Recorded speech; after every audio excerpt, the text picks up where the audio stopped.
یوسف زئی نے کہا ہے کہ مرد اور عورت دونوں ایک جگہ اکٹھے رہیں، اس کے لیے نکاح کا ہونا لازم نہیں ہے. اس کے بارے میں آپ کا کیا کہنا ہے؟ بسم اللہ الرحمن الرحیم. عام آدمی جو نماز میں بھی سستی کرتا ہو اس کو بھی یہ مسئلہ معلوم ہے کہ نکاح کے لیے دو گواہ ضروری ہیں.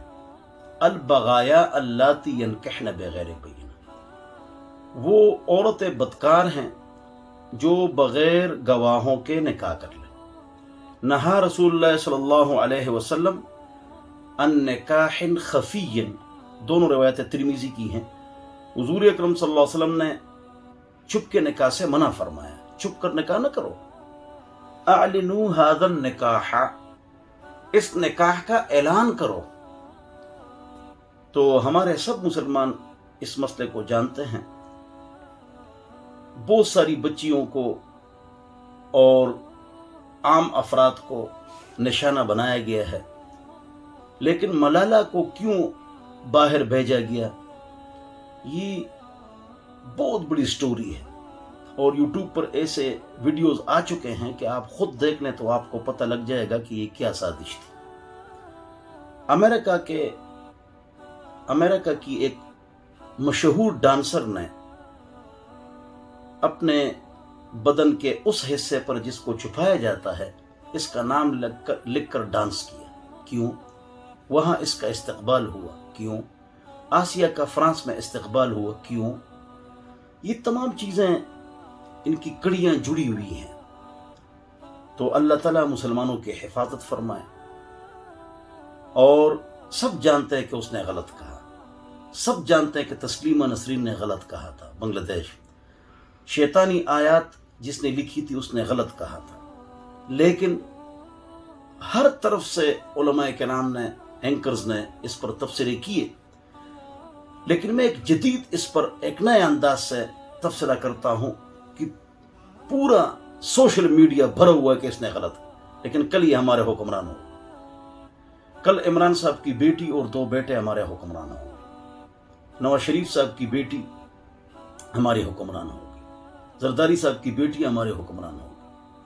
اگر لوگوں سے انٹرویو لے لو کہ کیسے لوگ ہیں تو 1,00,000 آدمیوں میں سے 98% ان پر تنقید کریں گے، لیکن حکمران یہی آئیں گے اور یہی حکمران ہوں گے. اس کی کیا وجہ ہے؟ بات مین پوائنٹ یہاں پر یہ ہے کہ ملالہ ہماری حکمران ہوگی. اب آپ کوئی بھی نہیں مانتے لیکن اس طرح ہوگا، اس لیے کہ جس کے پاس زیادہ ووٹ ہوں گے وہی جیتے گا. تو ووٹ کس کے پاس زیادہ ہوتے ہیں؟ کس کے پاس ووٹ زیادہ ہوتے ہیں؟ کس کے ووٹ زیادہ ہوں گے؟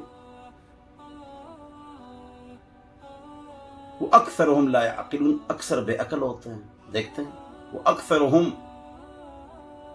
لا یہتدون، بے ہدایت ہوتے ہیں. وقلیل من عبادی الشکور، شکر گزار بندے اور اللہ والے کم ہوتے ہیں. تو کون جیتے گا؟ بس میں تو جواب یہ ہے کہ ایک فتنہ نہیں ہے، بہت زیادہ فتن ہے. فتنن کا قطع اللیل المظلم، تو فتنے ہیں. اب اس کے لیے کس چیز کی ضرورت ہے؟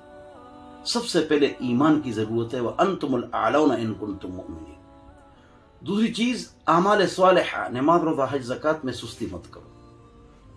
3 اخلاص، ان 2 چیزوں میں اخلاص ہو، یقین ہو.